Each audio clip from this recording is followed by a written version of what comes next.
Jadi program Merdeka Belajar Kampus Merdeka itu memang ada beberapa program ya yang dibuat oleh Kemendikbud dan PGSD mengambilnya ke penelitian, dan imbas dari penelitian itu lahirnya mata kuliah pengembangan media proyeksi atau model, publikasi ilmiah, dan kolokium.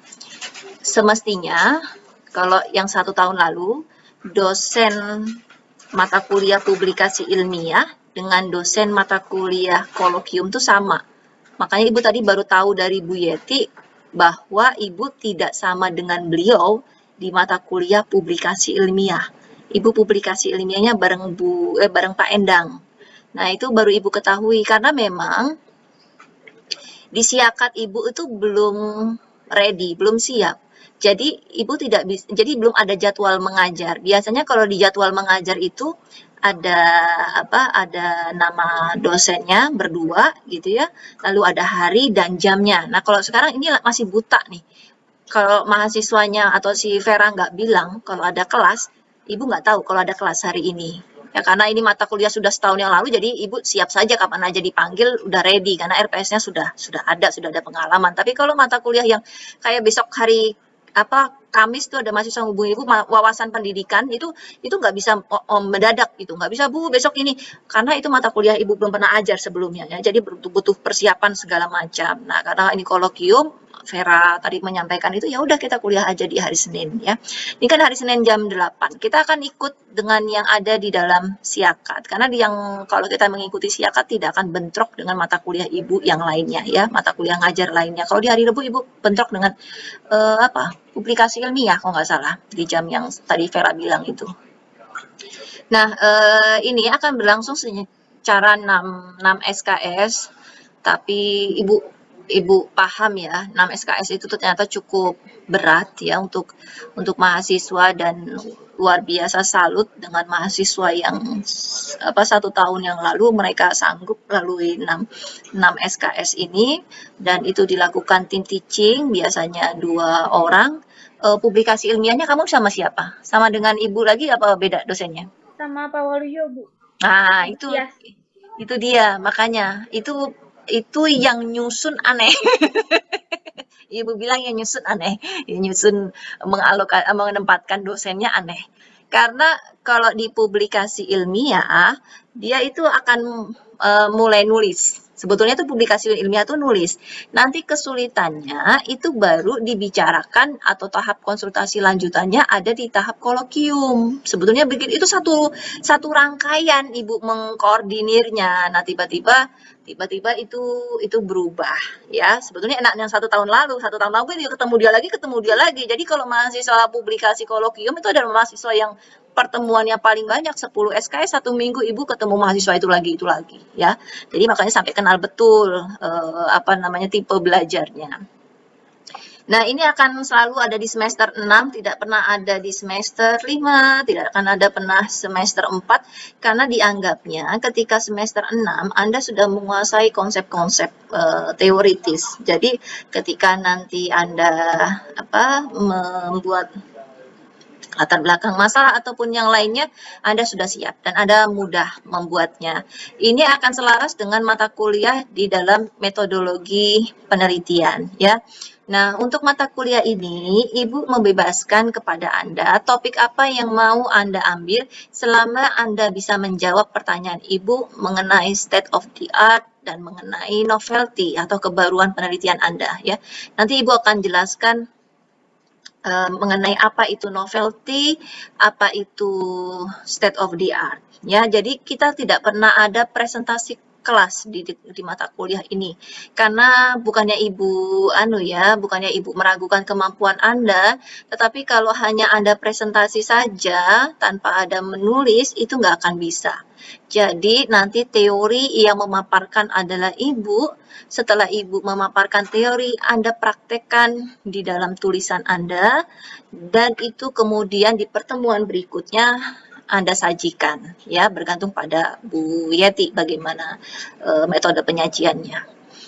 Nah, di dalam mata kuliah ini Anda harus terampil membaca literatur referensi yang tidak hanya berasal dari buku teks, malah justru kemarin karena targetnya itu adalah publikasi ke jurnal, Ibu tidak mengizinkan mengambil dari buku, jadi mereka semua mengambil dari jurnal internasional dan dari jurnal nasional.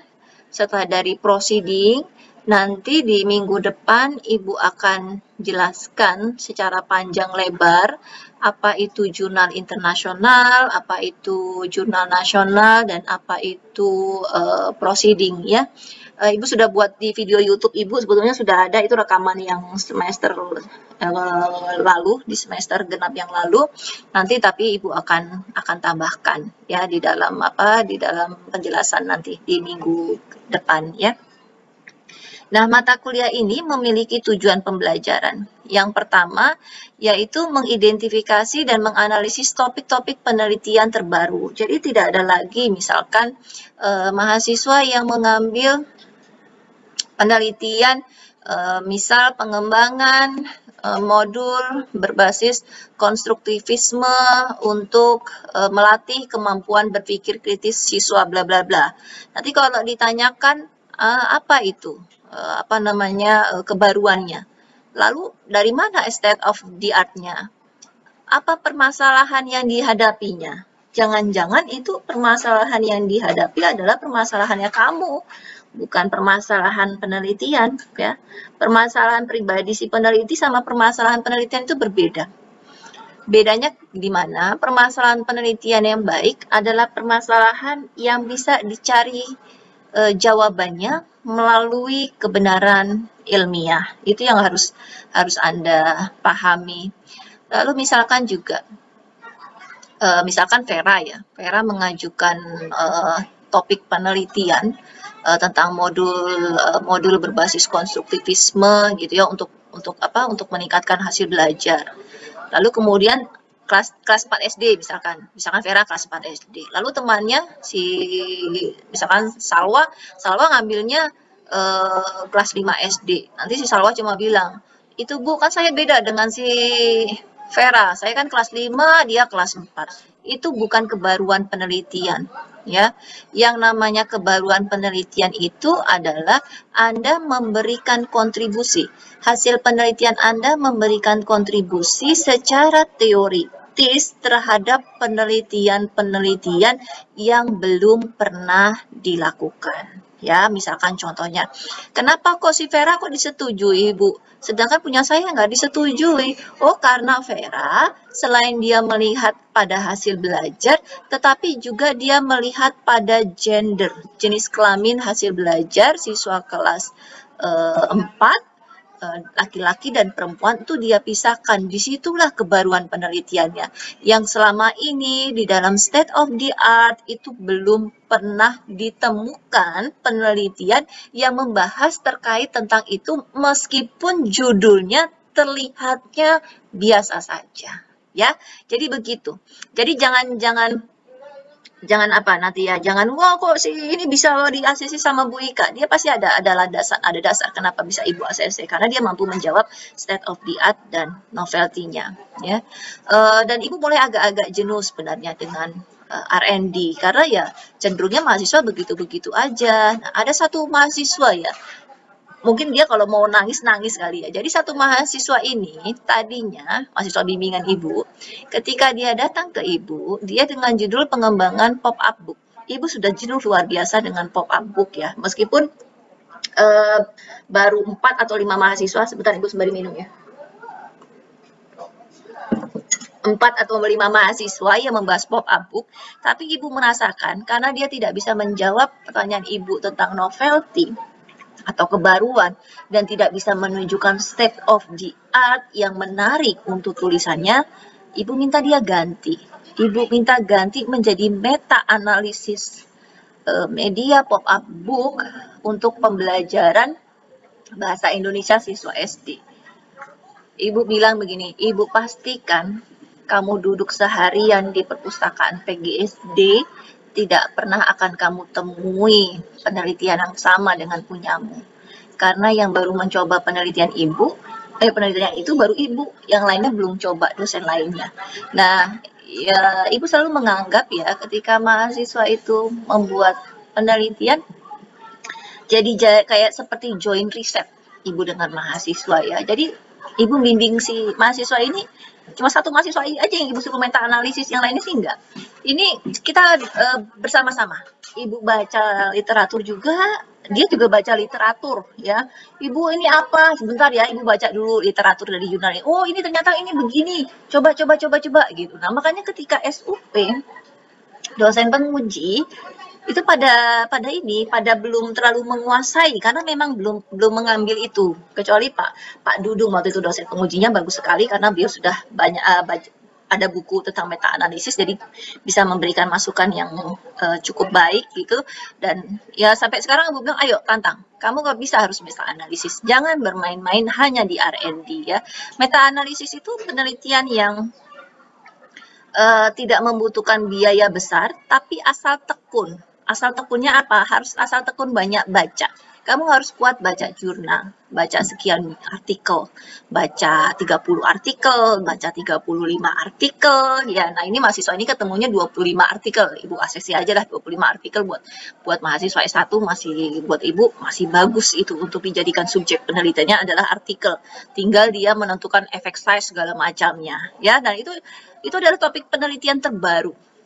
Nah, sekarang kita nanti lama-lama akan jenuh dengan penelitian pengembangan R&D ya untuk di prodi, dan barangkali sebetulnya ketika teman-teman Anda sudah banyak melakukan penelitian pengembangan, Anda bisa melakukan penelitian eksperimen.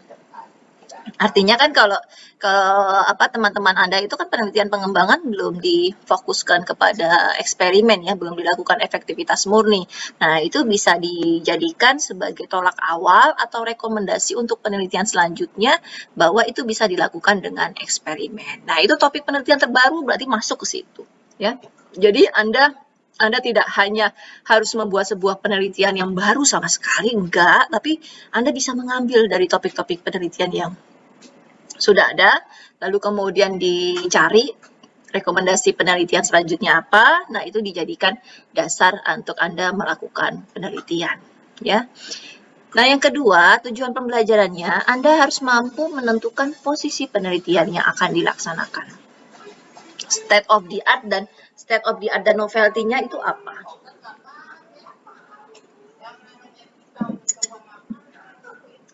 State of the art itu adalah rangkaian hasil-hasil penelitian terdahulu yang sudah berbicara mengenai topik penelitian Anda.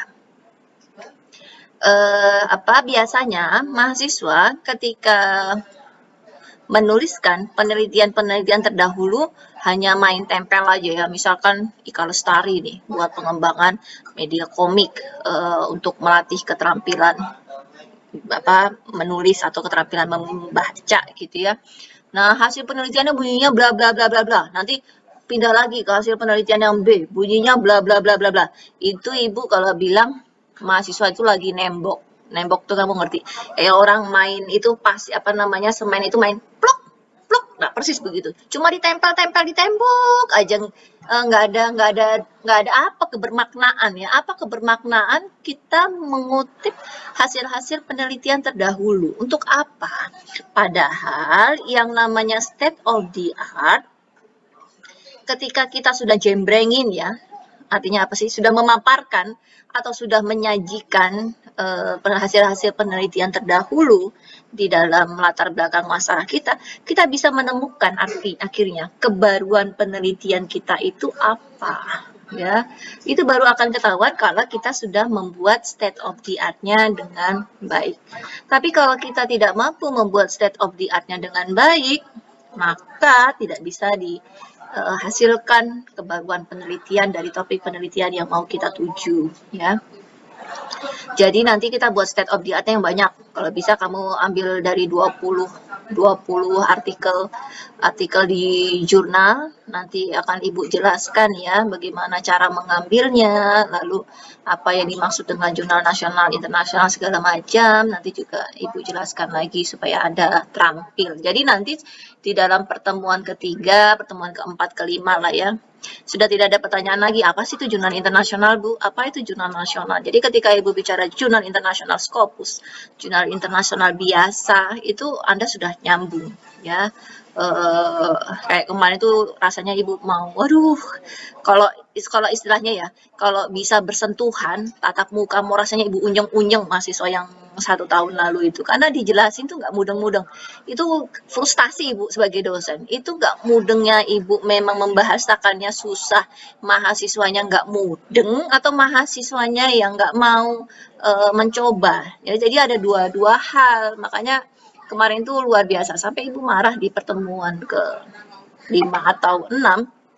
Karena ada satu mahasiswa yang menanyakan hal yang sudah sering kali Ibu jelaskan ya. Makanya Ibu nggak mau jawab waktu di pertemuan ke-6 itu ya. Karena Ibu bilang, kok kita sudah pertemuan ke-6 tapi kok balik lagi ke pertemuan awal. Jadi nanti kalau seandainya Ibu menjelaskan materi ya, lalu kemudian Anda mencoba mengerjakan, Anda nggak paham, itu dicatat pertanyaan-pertanyaan ketika Anda menulis. Biasanya kan mahasiswa itu baru akan bertanya ketika dia merasakan langsung, ketika dia mencoba langsung. Dicatat pertanyaan itu dan ditanyakan ke Ibu ketika kita tatap maya kembali, sehingga permasalahan Anda tidak paham itu tidak berlanjut sampai pertemuan sudah jauh, dia baru bertanya yang itu ya. Jadi jangan sampai seperti itu. Ibu juga paham bahwa mata kuliah ini memang unik. Mata kuliah ini unik, beda dengan mata kuliah yang lainnya karena ini sangat menekankan pada keterampilan meneliti Anda. Ya, tapi ini sangat berguna untuk skripsi Anda. Nah, ini yang kemarin ya, bekas yang kemarin ini. Jadi belum disesuaikan, tapi nggak apa-apa. Nanti Anda wajib kuliah sebanyak 16 pertemuan, dan mungkin UTS-nya apa ya mata kuliah ini? Nanti bisa Ibu tanyakan dulu dengan dosen lainnya, tetapi yang 1 tahun lalu itu nggak ada UTS-nya Ibu buat. Karena memang mata kuliah ini aneh kalau dibuat UTS. Jadi biasanya Ibu akan lihat kesehariannya. Misalkan tulisannya si Aspa gimana, nah nanti itu udah kelihatan dari gambaran dia ketika presentasi ya. Jadi portofolio lah, penilaiannya sifatnya lebih kepada portofolio dibandingkan Anda hanya menjawab pertanyaan-pertanyaan daripada seperti mata kuliah lainnya ya. Nah, lalu kemudian didampingi dengan 2 dosen pembimbing, dan Anda harus wajib ada catatan harian. Nanti akan Ibu berikan contoh catatan harian. Nanti kita akan buat Google Classroom ya. Nanti catatan harian itu harus Anda update setiap pertemuan supaya Ibu tahu Anda paham atau tidak penjelasan pertemuan setiap harinya ya. Misalkan pertemuan 1 ini tadi Bu Ika menjelaskan mengenai apa di dalam RPS. Ini akan Ibu tayangkan setiap pertemuan, mudah-mudahan akan Ibu tayangkan rekamannya di dalam YouTube Ibu. Nanti Ibu linkkan ke dalam Google Classroom ya. Nanti kalau ada iklannya di skip aja. Ibu nggak butuh ininya. Yang penting kamu paham dulu terhadap video itu, karena memang sekarang susah. Beda kalau dengan luring ya. Kalau luring itu enak, bagaimanapun juga namanya kita personal, tatap muka personal dibandingkan dengan tatap muka daring, padahal ini bahasannya agak sulit, itu jadi cukup merepotkan ya. Jadi nanti kalau misalkan mau bertanya itu boleh, silakan, dan semua yang mau dijadikan pertanyaan dicatat. Ini diabaikan nomor 5 karena biasanya dosen-dosen ini nggak berkenan ya. Waktu kemarin hanya ada 4 dosen yang berkenan dilakukan ini, tapi untuk kita nggak usah lah ya. Kita cukup dengan Ibu dan Bu Yeti saja. Nah, hari ini akan ada logbook ya. Logbook itu kalau bisa bukan pada link Google Form ya, tapi link Google Drive ya. Ibu perbaiki nih, Google Drive. Atau kalau misalkan nggak usah Google Drive, Anda masukkan saja filenya ke dalam Google Classroom. Nanti Ibu buatkan Google Classroom-nya segera, Ibu berikan ke Vera, nanti teman-teman bisa bergabung di situ. Apa udah Ibu buat apa belum? Fer, Ibu udah buat belum ya, Fer? Belum, Bu. Oh ya, berarti tadi kelas yang media yang baru Ibu buat. Oke. Nah, lalu kemudian minggu depan nih, kita akan belajar tentang ini. Jadi kalau namanya kumpulan artikel itu ada yang namanya jurnal, ada yang namanya proceeding. Ya, jurnal dan proceeding itu sangat berbeda. Kalau jurnal dia akan terbit setiap tahun, ada yang sebanyak dua kali terbit, ada yang sebanyak 3 kali terbit. Nah, jadi reguler. Tahunan itu reguler, dia akan selalu terbit. Tapi kalau proceeding bisa saja reguler ya, tapi biasanya terbitnya hanya 1 tahun sekali. Karena proceeding pasti akan didahului dengan seminar internasional dulu. Ada seminar internasional, baru ada proceeding gitu ya. Nah, Ibu tahun 2021 alhamdulillah salah satu mahasiswa bimbingan skripsi Ibu.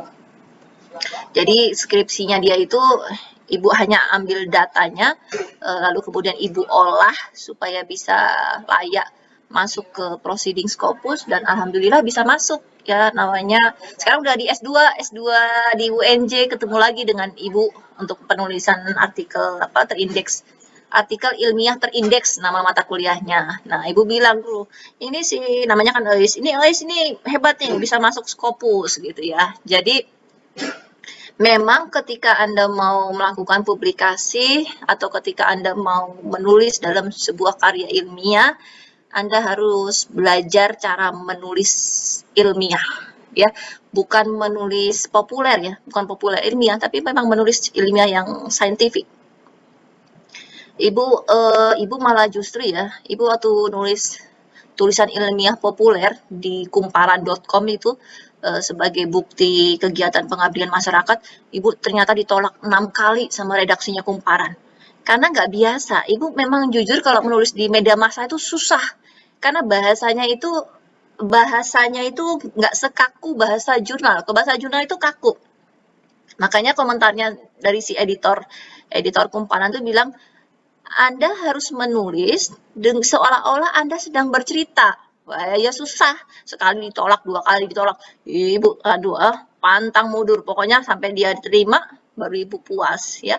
Padahal kalau di jurnal Ibu nggak pernah sampai ditolak 6 kali. Kalau di jurnal itu ya ditolak 2 kali, ya sering. Tapi kalau sampai 6 kali ya nggak mungkin ya. Nah, jadi gitu. Lalu kemudian ada jurnal nasional. Sesuai dengan namanya, jurnal nasional, maka itu adalah jurnal yang diterbitkan di dalam negeri ya, tapi ada yang terakreditasi, ada yang belum terakreditasi. Ibu wajibkan Anda hanya boleh mengambil referensi dari jurnal nasional terakreditasi. Jadi Anda nggak Ibu izinkan ambil yang dari jurnal nasional biasa ya, harus akreditasi. Nanti Ibu akan ngecek apakah benar status referensi jurnal yang Anda ambil sebagai proposal penelitian itu adalah nasional akreditasi ya. Kalau internasional, Ibu bolehkan Anda mengambil dari internasional biasa, tapi jumlahnya tidak boleh lebih banyak daripada yang Scopus. Scopus harus lebih banyak. Syukur-syukur kalau semuanya Scopus ya. Jadi nanti nilai proposal akan Ibu lihat juga dari referensi literaturnya ya, seberapa banyak Anda mengutip dari jurnal internasional Scopus, maka akan semakin baik nilai Anda dan semakin baik pula kualitas tulisan Anda. Lumayan juga ya ngomong dari jam 1.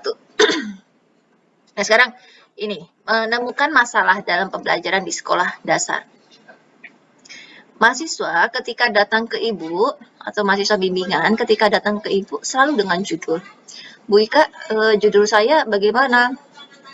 Apakah sudah baik atau memenuhi syarat atau belum?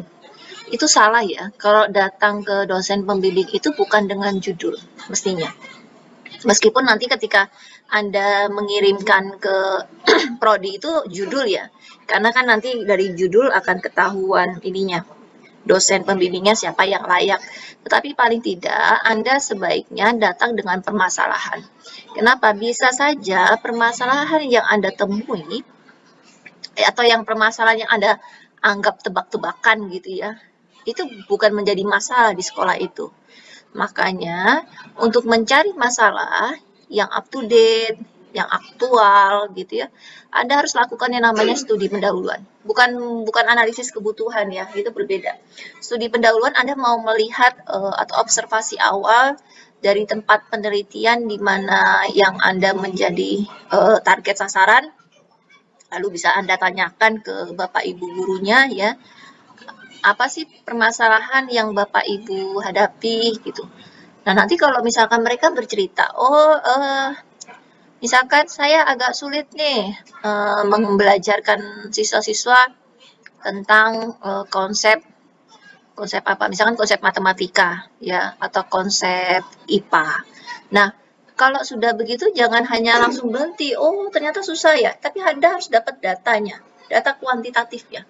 Data kuantitatifnya berupa apa? Bisa berupa hasil belajarnya, nilainya. Nilai untuk tema tersebut yang dirasakan paling sulit. Jadi Anda menentukan tema itu bukan ujuk-ujuk langsung hadir ya. Apalagi kalau Anda nanti memilih penelitiannya adalah eksperimen, hati-hati dengan waktu pembelajaran, karena kalau seandainya tema itu sudah diajarkan ke siswa dan Anda belum turun ke lapangan, maka datanya menjadi bias. Bisa saja siswa-siswa itu nilainya bagus bukan karena Anda, tetapi memang karena sudah dijelaskan sebelumnya oleh gurunya. Itu kelemahan dari eksperimen, ya. Dan biasanya juga kalau permasalahan yang unik nih, atau biasanya yang sering mahasiswa ya tuliskan di dalam skripsi itu begini, mereka seolah-olah menyalahkan gurunya ya, oh gurunya belum menggunakan metode pembelajaran yang inovatif, belum menggunakan model pembelajaran, belum menyediakan media pembelajaran gitu ya, jadi mengajar hanya menggunakan metode ceramah gitu. Itu bisa dimarahin nanti. Jadi kalau kita melihat permasalahan, itu jangan kita menjudge, jangan mengadili gurunya, ya. Itu tidak fair, ya, tidak adil, dan itu tidak boleh dilakukan oleh seorang peneliti. Jadi yang namanya permasalahan tidak boleh subjektivitas dari peneliti itu masuk di dalamnya. Itu harus didukung oleh hasil penelitian sebelumnya, ya. Kalau misalkan kenapa mahasiswa itu biasanya menuliskan hal-hal negatif gitu, lolos aja, mungkin selama ini sekolah nggak pernah minta ininya ya, nggak pernah minta skripsinya ya. Andai kata mereka tahu ya, wah ini mahasiswa ini udah dikasih bantuan, boleh meneliti di sini kok malah menjelek-jelekan kualitas gurunya, sebaiknya itu dihindari. Anda melihat dari perspektif yang berbeda ya. Misalkan lagi subjektivitas berikutnya ya dari mahasiswa dari mahasiswa sebagai seorang peneliti. Anda biasanya mahasiswa suka memaparkan begini. Selama ini mata pelajaran IPS, mata pelajaran PPKN dianggap oleh siswa adalah mata pelajaran yang membosankan.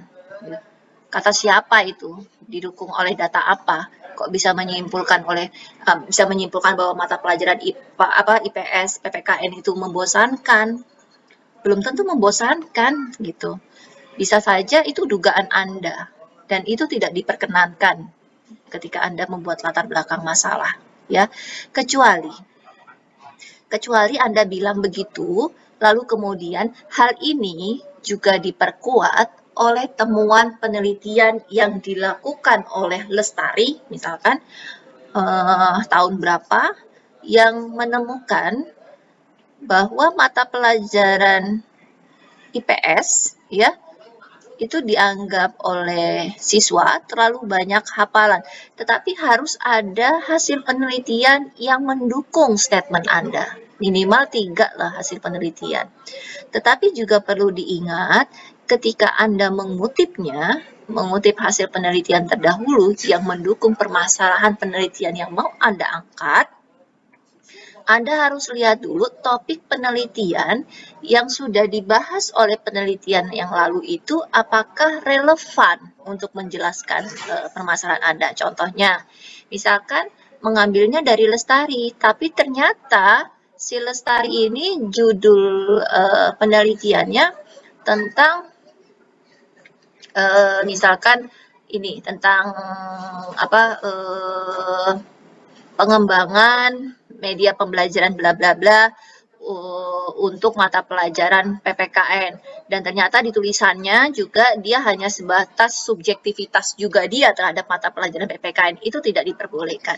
Anda boleh mengutip hasil penelitian untuk mendukung permasalahan penelitian Anda selama judul penelitiannya relevan, seperti Lestari meneliti tentang analisis atau sikap siswa sekolah dasar terhadap pembelajaran PPKN, itu boleh ya, karena berarti dia memang meneliti sikap siswa di mata pelajaran PPKN. Tapi kalau hanya menelitinya tentang pengembangan media, lalu kemudian Anda mengutip salah satu statement yang ada di situ dan kemudian dimasukkan ke dalam skripsi Anda, ya menjadi tidak kuat nanti statementnya itu, ya. Nah, lalu kemudian kita akan mencari permasalahan yang baru, yang saat ini sedang beredar tuh apa sih gitu ya. Misalkan kalau yang sekarang tren terbaru kan pembelajaran daring ya, pembelajaran online, lalu kemudian sikap kedisiplinan di masa pembelajaran daring ini menjadi sulit dilakukan gitu. Itu bisa menjadi sebuah tren isu saat ini. Tetapi tren isu ini baru akan Anda temui ketika Anda banyak membaca literatur hasil penelitian terdahulu. Anda baca misalkan dari 3 tahun terakhir atau 5 tahun terakhir, oh ternyata orang-orang banyak membahas mengenai ini. Jadi Anda bisa keywordnya ya, kata kuncinya, misalkan Anda senangnya tentang apa, misalkan Anda senang tentang sikap disiplin siswa. Anda search itu ya di Google, itu sikap disiplin. Nah, nanti dia akan keluar tren-tren isu tentang sikap disiplin. Tapi jangan kayak mahasiswa ibu yang lalu, 1 tahun lalu. Ada mahasiswa cari mengenai apa ya kemarin itu, sikap tanggung jawab apa sikap disiplin. Ibu suruh cari di jurnal internasional, katanya nggak ketemu. Ibu cari sendiri, ketemu. Ternyata dia cari di Google Search-nya bahasanya sikap disiplin. Hello, kalau kamu ngetik di Google Search di sikap disiplin, sampai ubanan juga dia keluarnya sikap disiplin. Nggak mungkin dia keluarnya disiplin, ability, gitu kan. Itu beda. Ya, kalau kamu mau mencarinya di referensi jurnal internasional, ya keywordnya haruslah bahasa Inggris. Jangan keywordnya bahasa Indonesia, carinya jurnal internasional gitu loh. Itu sampai sebegitunya itu yang 1 tahun lalu. Itu memang karena deg-degan atau takut atau apa ya sampai error begitu. Makanya waduh gregetan bener. Jadi nanti Ibu akan memastikan apakah benar atau tidak topik yang kamu ambil itu nggak ada referensinya gitu ya. Nah, kemudian juga ketika kamu nanti tambahan ya, ketika kamu nanti mencari artikel jurnal, itu jangan juga begini untuk state of the art-nya. Bu, kok nggak ada judul artikel yang sama persis dengan punya saya? Ya nggak bakalan ada. Kalau ada itu namanya plagiat, nggak boleh. Ibu langsung tolak. Ya, pasti tidak akan ada. Kalau misalkan judulmu itu adalah pengaruh metode pembelajaran, misalkan number head together terhadap hasil belajar IPS gitu, maka yang kamu cari keywordnya itu adalah yang tentang metode pembelajaran NHT, atau juga bisa dilihatnya dari hasil belajar IPS-nya. Jadi jangan semuanya dimasukkan pengaruh metode NHT terhadap hasil belajar IPS, ya belum tentu ada. Memang sebaiknya tidak ada, karena tidak boleh ada judul yang sama. Ya, khawatirnya nanti Anda dianggap nyontek dari skripsi yang sudah ada. Nah, lalu kemudian diskusi permasalahan penelitian yang diajukan, nanti kita diskusikan ya, permasalahan apa sih yang mau diajukan. Jadi nanti Anda buat rancangannya ya.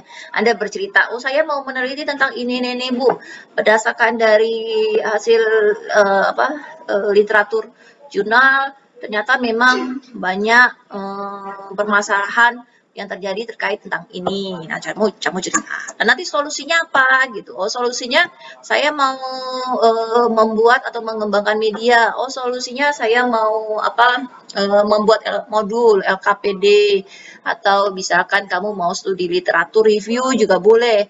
Misalkan ternyata banyak loh Bu penelitian-penelitian tentang pop-up book selama ini yang sudah dilakukan, tetapi tidak pernah dibahas mengenai biasanya kecenderungan penelitian tentang pop-up book itu dari tahun ke tahun itu mengarah kemana aja. Nah, itu kan belum di ini belum dibahas tuh biasanya kalau di prodi ya. Nah, itu bisa dijadikan sebuah solusi supaya ketika nanti teman-teman Anda yang lain mengambil tentang pop-up book, dia bisa lihat dulu dari penelitian Anda gitu, bahwa katanya si A nih penelitian pop-up book di tahun-tahun ini dia bercerita tentang apa gitu ya. Nanti harus kuat.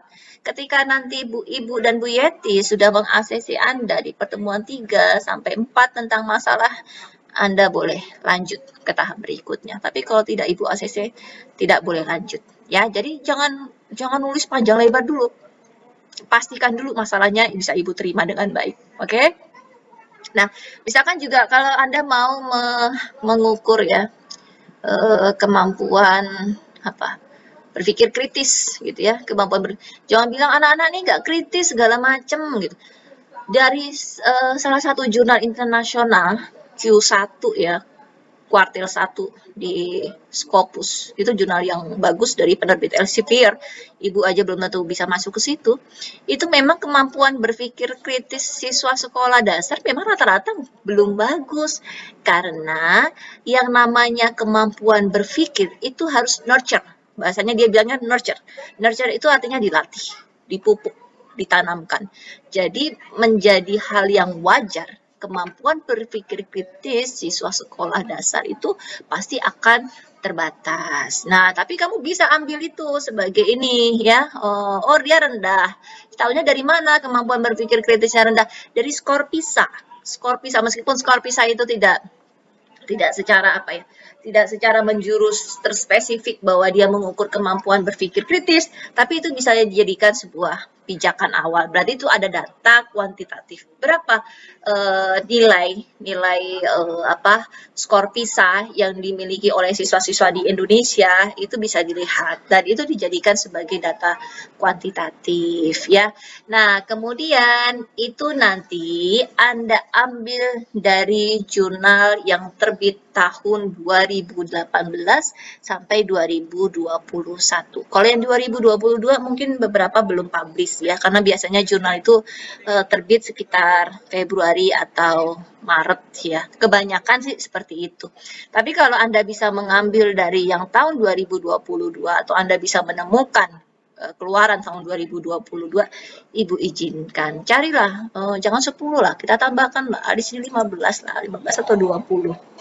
Ini kan bebannya sudah jauh lebih berkurang dibandingkan yang 1 tahun yang lalu ya. Nah, ini state of the art dan novelty baru di pertemuan kelima. Jadi gini, di pertemuan 3 dan 4, Ibu akan memberikan materi tentang penyusunan permasalahan ya, tentang bagaimana sih cara menulis latar belakang masalah yang baik, tentang kriteria masalah penelitian yang baik. Nah, nanti setelah Ibu jelaskan dan Bu Yeti juga jelaskan, kita studi mandiri ya, artinya bahwa nanti besoknya Anda langsung cari masalahnya. Dan nanti di pertemuan keempatnya baru kita diskusikan bersama-sama. Nah, di pertemuan kelima dan keenam juga begitu. Ibu yang akan menjelaskan state of the art dan novelty, bagaimana cara membuat state of the art. Bagaimana menentukan atau menemukan sebuah novelty gitu ya. Ini kalau state of the art ini kalau Ibu suka menyingkat itu SOTA ya. SOTA, state of the art. Tapi kalau Bu siapa tuh namanya, Bu Yurni itu membahasakannya STA. Ibu bingung, STA itu apa? State of the art. Oh ya, jadi nanti kalau misalkan Ibu secara tidak sadar Ibu bilang SOTA, itu berarti Ibu sedang membicarakan state of the art ya. Jangan takut, ini nggak akan ibu minta kamu langsung bikin state of the art novelty tanpa ibu menjelaskan. Ya enggak, ibu juga kan mikir-mikir juga kan mau menugaskan mahasiswa. Ibu harus tanamkan dulu konsep dasarnya, baru nanti kamu praktekkan. Ketika kamu tidak bisa, baru kemudian kita discuss. Jadi di sini ibu bertindak sebagai fasilitator bareng Bu Yeti, ya. Nanti kemudian, oh iya, dulu mata kuliahnya juga hari Senin ya, dilalanya kok sama. Ini kita akan menganalisis, jadi setiap mahasiswa akan presentasi dari 15 artikel, dipresentasikan, nanti akan ada matriksnya ya, mengenai state of the art-nya apa, lalu kemudian novelty-nya apa. Kalau ini seandainya masih kurang karena jumlah mahasiswanya jauh lebih banyak daripada yang kemarin, ini bisa ditambahkan waktunya. Jadi waktu pertemuan ini akan sangat fleksibel bergantung pada jumlah mahasiswanya. Kalau kemarin kan karena 10 ya, 10 dan itu berlangsung satu minggu itu adalah 6 SKS, jadi sampai ya. Tapi kalau sekarang kan agak beda, jadi tergantung nanti seberapa ininya. Tapi jangan juga udah minggu ke-6 atau minggu ke-7 ada masih state of the art, nanti nggak rampung ke sananya, kelamaan. Nah, pertemuan ke-6 sampai 8 kita buat matriks state of the art ya, sekaligus juga nanti Anda sudah mulai mempersiapkan untuk pembuatan bab 1. Coba nanti Ibu tanya dulu ya ke teman-teman dosen yang lain, ini mengarahnya ke artikel atau mengarahnya ke bab 1, bab 2-nya skripsi, karena memang beda. Bab 1, bab 2 skripsi itu jauh lebih banyak. Biasanya dia berlembar-lembar ya. Bab 1 kan 8 halaman sampai 12 halaman. Bab 2 itu bisa sampai ya 20-30 halaman lah, tapi kan nggak bisa ditentukan begitu. Itu bergantung pada seberapa dalam Anda menemukan teori. Tapi kalau artikel itu, kalau manuskrip itu kecil, cuma 10 halaman, 12 halaman, tapi kecilnya manuskrip itu kelas berat, ya. Kecil-kecil cabai rawit lah istilahnya. Tipis tapi dalam gitu ya. Dan lebih sulit juga bikinnya. Nah, jadi nanti coba Ibu tanyakan dulu ya ke teman-teman. Jadi targetnya itu apakah bab 1 sampai bab 3 skripsi ataukah artikel. Kalau dulu sih ketika Ibu membuat RPS ini targetnya adalah ini artikel, bukan bab 1 sampai bab 3 skripsi. Nanti akan ada membuatnya, ada contoh matriksnya. Nah, lalu kemudian UTS-nya ini ada seminar kolokium 1 mempresentasikan, ini nggak perlu diseminarkan, jadi mestinya kan gini dulu Ibu buatnya. Jadi setiap misalkan kelas kita Bu Yeti, nanti kita akan tukeran dengan kelasnya misalkan Pak Waluyo dengan Pak Endang. Jadi mereka akan memberikan nilai Anda untuk UTS, Ibu akan memberikan nilai untuk mahasiswanya Pak Endang dan Pak Waluyo gitu. Tapi kalau sekarang mungkin kita tanyakan aja dulu ke Bu Yeti, apakah mau tukeran seperti itu atau di bawah naungan Ibu sama Bu Yeti aja, ya tergantung mereka. Tergantung Bu Yeti nanti. Lalu kemudian ini mengembangkan state of the art, masih terus ngomongin state of the art ya. Lalu kemudian ini adalah penyusunan makalah. Nah, ini adalah matriksnya, matriks state of the art. Dan matriks state of the art ini ya. Ini matriks yang juga digunakan untuk mahasiswa pasca sarjana, mahasiswa S2. Cuma kalau mahasiswa S2 jumlah artikelnya dia jauh lebih banyak. Ibu minta 35, terkadang minta 40 dan tingkat dia melakukan analisis state of the art-nya jauh lebih tinggi dibandingkan Anda. Kalau di mata kuliah penulisan artikel ilmiah terindeks atau disingkat biasanya sama mahasiswa pahit banget ya, mata kuliah pahit itu ya, sama seperti rasanya. Dan mereka itu semuanya takut loh sama ibu baru tahu, kenapa kamu takut sama saya ya saya nggak ngapa-ngapain kok gitu kan. Jadi ternyata mahasiswa pasca pun takut kalau mau mata kuliah itu, katanya deg-degan kalau setiap mata kuliah itu. Ya padahal ibu nggak ngapa-ngapain, kan cuma mau menjelaskan si state of the art. Takut karena tidak terbiasa. Nanti kan lama-lama juga akan menjadi biasa. Kamu nggak usah takut sama ibu, nanti ibu bantu. Ibu perlakuannya beda antara mahasiswa S1 dengan mahasiswa S2 ya. Kenapa bedanya? Karena kalau mahasiswa S2 itu Ibu merasa mereka itu kan sudah memiliki pengalaman meneliti, ya sudah pernah menulis skripsi. Jadi masa iya Ibu nggak mau loh capek-capek di mahasiswa pasca itu ya menjelaskan apa itu latar belakang masalah nenek nggak mau Ibu. Ya, tapi kalau di mahasiswa S1 wajib Ibu jelaskan karena memang kan Anda belum memiliki pengalaman penelitian. Jadi itu perlu Ibu jelaskan terlebih dahulu. Nah, nanti Anda tuliskan artikel-artikelnya di sini totalnya minimalnya 15 tapi oh ya boleh lah kan hanya untuk state of the art ya boleh 15 artikel. Dulu wajib bahasa Inggris sih karena tujuannya Scopus. Kalau Scopus itu nggak boleh jurnal nasional ya, referensinya nggak boleh satu pun ada jurnal nasional. Kalau Scopus boleh deh wajib bahasa Inggris untuk jurnal internasional. Ya Ibu ganti dulu dan jurnal nasional akreditasi. Nanti gini. Nah, ya gitu ya, wajib jurnal internasional dan jurnal nasional akreditasi. Wajib, jangan wajib minimal. Nah, wajib minimal jurnal internasional dan jurnal nasional akreditasi. Jadi kalau nasional biasa tidak boleh, kalau internasional biasa boleh. Ya. Nah lalu kemudian ini kita abaikan karena kita. Nah ini adakan partisipasi kuliah. Nanti tetap apa Ibu akan absen tapi setelah tanggal 28 biar mahasiswanya pasti dulu ya. Karena kan sekarang mahasiswanya masih belum nanti bisa saja bertambah. Nah, nanti setelah setelah tanggal 28 baru Ibu yang akan absen terkecuali Ibu tidak bisa atau terlalu terburu-buru untuk absen. Jadi nanti Ibu minta tolong ke Vera ya. Jadi tidak selalu Vera yang ini. Karena kenapa? Karena Ibu mau tahu nama-nama Anda. Kalau Ibu serahkan ke PJ kelas, Ibu jadi nggak kenal mahasiswa Ibu ya. Nanti UTS, UAS. Nah, ini semua referensi boleh digunakan. Ibu tidak pernah mematok referensi tertentu ya, kecuali kalau misalkan kayak tadi mata kuliah media proyeksi, maka Ibu wajibkan dia pakai buku babonnya Asur, buku babonnya Hanafin Pack ya, atau bukunya Adi ya, karena memang pakainya model pengembangan medianya dari mereka. Maksud ya model pengembangannya si Asur kita pakainya bukunya Sutejo, kita nggak cocok karena dicari, kalau bisa dicari si bukunya si Semaldino ya cari bukunya si Semaldino, dan memang ada bukunya Semaldino itu di Shopee tadi ketemunya Ibu ya. Jadi kalau untuk mata kuliah ini monggo silakan. Anda boleh menggunakan referensi apapun terkait hal ini. Anda boleh belajar dari tayangan YouTube itu juga boleh, silakan. Nah, kemudian ini lampiran berkas kolokium. Ini akan ada satu istilahnya satu folder nanti dengan tulisan Anda. Jadi Ibu akan minta logbooknya, lalu seluruhnya logbooknya, nanti kemudian plus proposalnya.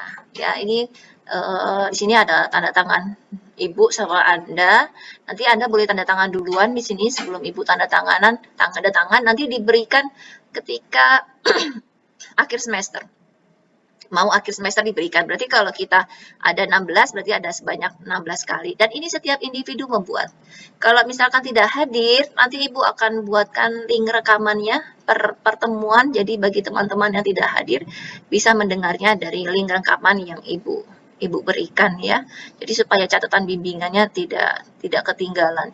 Dan Ibu jadi tahu. Biasa sih Ibu baca-baca ini PJ kelas tuh setiap minggu biasanya Bu logbook sudah ada ya Bu di dalam Google Drive. Nanti Ibu cek tuh ya catatan bimbingannya. Kamu paham nggak sih sebetulnya pelajaran apa hari ini yang sudah Ibu terangkan? Nanti ditulis di sini ya. Ini wajib Anda tulis. Oh ini nggak usah karena ini hanya untuk ini ya.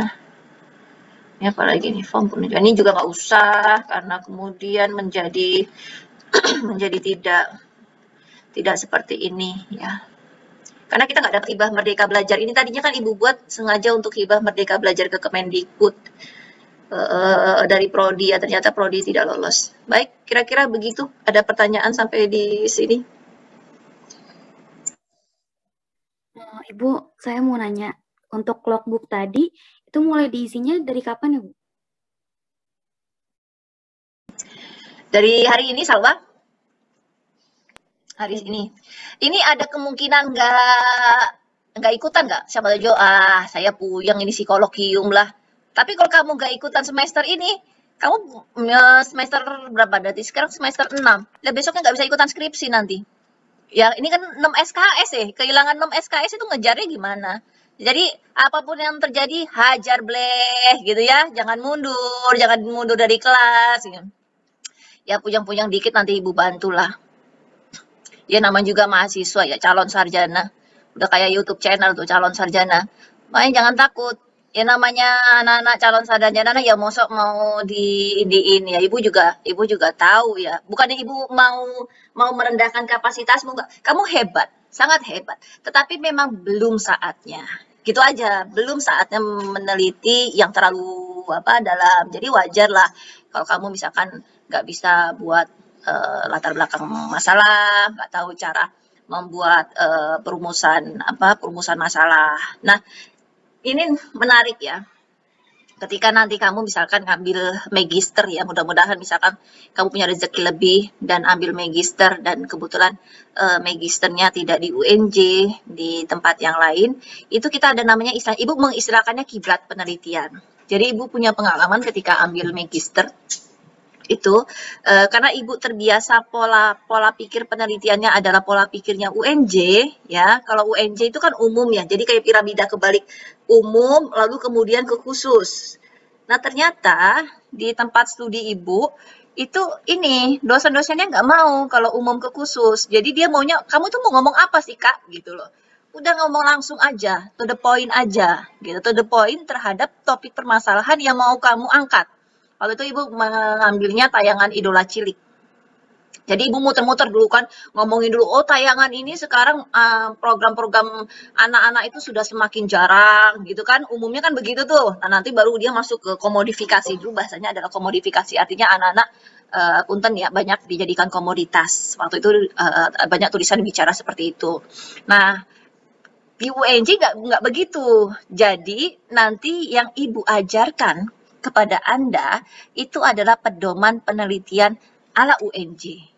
Ya, jadi nanti ketika Anda magister, misalkan bisa saja Vera magister di luar negeri, di Inggris, dan nanti kamu jangan nganggap ibu salah, nggak salah. Konsep ilmunya di dalam membuat perumusan masalah atau di menentukan permasalahan dalam suatu penelitian sama, cuma penyajiannya saja, teknis penyajiannya yang berbeda. Teknis penyajian akan sangat bergantung kepada pedoman penulisan karya ilmiah di institusi di mana kita belajar. Gitu ya. Begitu disertasi ibu balik lagi ke UNJ. Model tulisannya ya ala UNJ.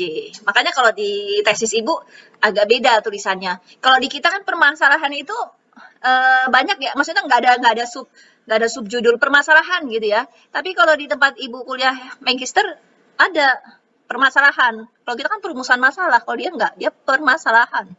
Permasalahannya apa? Nah, itu ngomong di situ. Jadi cuma tergantung ini aja. Bergantung pada teknisnya aja. Ya. Semuanya benar. Ada lagi? Bu, saya mau bertanya. Boleh sih, Pak.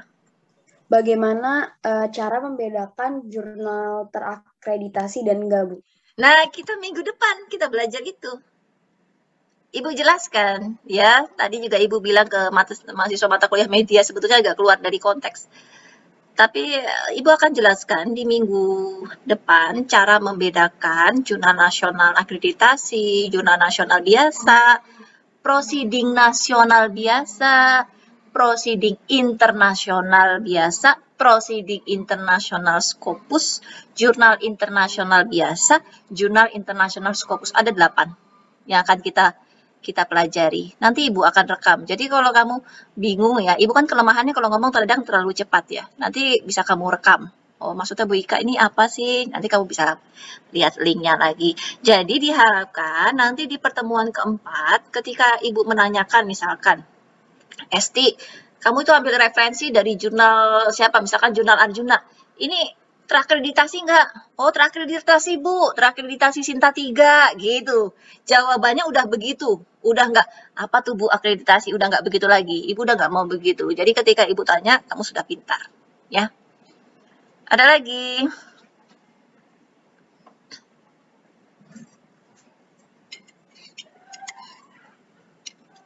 Ingat jangan ganti-ganti masalah. Itu malah jadi bermasalah kalau gonta-ganti masalah. Ya, nggak hanya masalah penelitian ya, kamunya jadi bermasalah. Kalau udah satu Ibu ACC, jangan pernah merasa, Bu, kok nggak eye catching ya, Bu? Kayaknya kurang chemistry-nya. Alah, gak usah pakai chemistry-chemistryan, ya. Kalau udah satu itu aja. Itu kayak kemarin tuh ada mahasiswa siapa tuh ya, waktu tahun lalu itu. Dia ganti. Ibu udah males ngoreksinya dari awal lagi, ya karena kan udah keberlanjutan. Jadi kalau ganti-ganti kan ngoreksi ulang lagi. Gak usah pakai chemistry-chemistryan, gak usah pakai wangsit-wangsitan atau feng shui-feng shui. Kalau udah Ibu ACC, itu aja. Jangan ngubah masalahnya, ya. Udah langsung lanjut ke tahap berikutnya, kecuali kalau masalahnya belum Ibu ACC. Nah, saran Ibu begini, itu kan kamu ada mata kuliah metodologi penelitian, ya. Ada mata kuliah pengembangan media, publikasi, kolokium. Satu inian aja, satu apa namanya itu? Satu topik. Misalkan topiknya apa?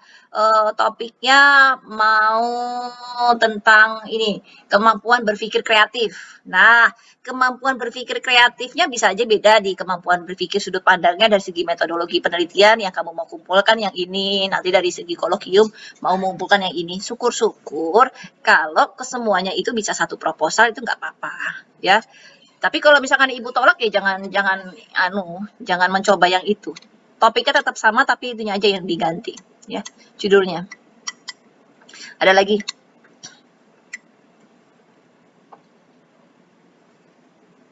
Cukup? Saya mau nanya, Bu. Apa, Fen? Berarti yang logbooknya nanti Ibu kirimkan ya, Bu? Ibu kirim di Google Classroom ya. Oke. Ibu buat Google Classroom. Sama ini, Vera, Ibu sudah kirim link daftar hadir WD1 belum? Belum, Bu. Nanti Ibu kirim sekalian ya. Jadi kamu katanya sih ngisi setiap pertemuan kok ngisi itu mulu. Ngisi link daftar hadir WD1. Jadi link daftar hadir WD1 itu tidak akan diberikan ke Ibu, tapi langsung akan dipantau oleh fakultas karena itu langsung larinya ke wakil dekan 1. Tapi Ibu butuh daftar hadir yang ini yang akan masuk ke Ibu. Jadi untuk pertemuan ini sama minggu depan mungkin Vera yang Ibu minta tolong untuk ini ya, absen dulu ya, sampai mahasiswanya stabil. Baru kemudian nanti Ibu. Jadi kamu buat satu ini ya, satu Google Form khusus. Isinya 2 kali nanti. Ya, baik, Bu. Ada lagi? Ibu batas pengerjaan logbook sampai kapan, Bu? Setiap minggu, jadi setiap hari Senin besoknya juga maksimal Senin ketika kita mau kuliah itu harus sudah diisi. Nanti Ibu akan cek di dalam Google Form-nya ya. Di Google Form di dalam Google Classroom-nya. Ibu akan cek.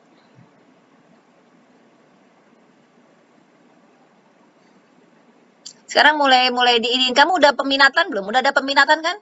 Jangan keluar dari peminatan ya. Sesuai dengan peminatannya aja. Peminatannya apa gitu. Kemarin tuh kayak misalkan mahasiswa ada yang kan dia bilang, Bu, boleh nggak ambil permasalahan yang tidak hanya di dalam kelas gitu. Waktu itu sih Ibu izinkan. Tapi nanti kalau misalkan kamu punya ide seperti itu harus tanyakan dulu ke Bu Yeti ya. Waktu Ibu kalau waktu itu Ibu sama Pak Fahru Roji dan Prof. Fahru Roji itu beliau memang nggak pernah hadir. Jadi Ibu punya otoritas penuh untuk meng-ACC topik penelitian ya. Tapi kan kalau dengan Bu Yeti, beliau nanti kalau hadir kan nggak enak kalau Ibu ACC. Jadi nanti harus pengetahuan beliau ya, harus sepersetujuan beliau. Jadi mahasiswa itu siapa tuh namanya, si Citra itu ngambil studi kepustakaan tentang tayangan YouTube tapi untuk anak-anak SD ya. Jadi kayak misalkan apa tuh dia bilang apa yang kartun itu yang Islami itu Ibu kok lupa ya namanya, yang kayak Oki Stiana Dewi itu siapa? Apalah itu yang jadi dia meneliti ininya, Ibu minta jumlah viewernya, jumlah subscribernya sampai ke social blade-nya, lalu kemudian ditanyakan ke anak-anak SD. Jadi kalau yang lalu itu kolokium itu sampai turun lapangan, meskipun pada saat itu daring. Sampai ada satu mahasiswa ya, si Afra nih yang sampai akhirnya dia bisa nembus Scopus Q4 ya, meskipun cuma Q4. Tadinya dia Q2, Ibu bilang, aduh Q2 kan susah, tapi dia mau tetap coba, Ibu ACC. Nah, dia sampai menanyakan status sosial ekonomi orang tua dan sampai bisa menjabarkan aset yang dimiliki orang tua. Kan keren ya kalau aset. Jadi misalkan tabungan, range tabungannya itu berapa ratus juta gitu bisa dia peroleh tuh. Udah gitu punya aset apa aja, rumah, mobil. Makanya Ibu terheran-heran, kok kamu bisa sih, Ra, dapat data begini itu. Datanya lengkap sekali si Afra itu. Makanya akhirnya juga dia bisa lolos itu. Karena kelihatannya ya bagus. Jadi semakin datanya lengkap, semakin bagus biasanya. Tapi kan kalau kamu kan nggak sampai turun lapangan kan. Jadi sepusing-pusingmu itu masih pusingan kakak kelasmu yang lalu. Dia memang luar biasa ini perjuangannya. Kakak-kakak semester 8 itu. Ada lagi pertanyaannya? Cukup? Oke, kalau begitu berarti setiap Senin ya, Fer? Jam 2:30 bisa? Apa ada kuliah lain? Atau dosen-dosen belum pindah-pindah ini?